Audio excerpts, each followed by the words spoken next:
Bullying at school, a hard breakup, or friends turning their back on you. These are some hard situations, and they're hard trials that we go through every day in our life. So why does God allow this to happen to us? First, it's important to see that God does not put evil in our lives. He simply allows it to happen. See, God says in 1 Corinthians 10:13, He will not let us be tempted beyond what we can bear.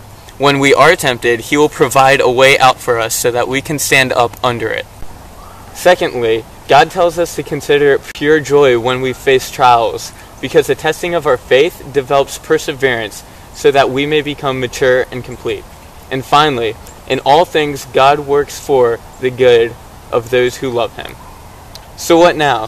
How do these three truths affect me?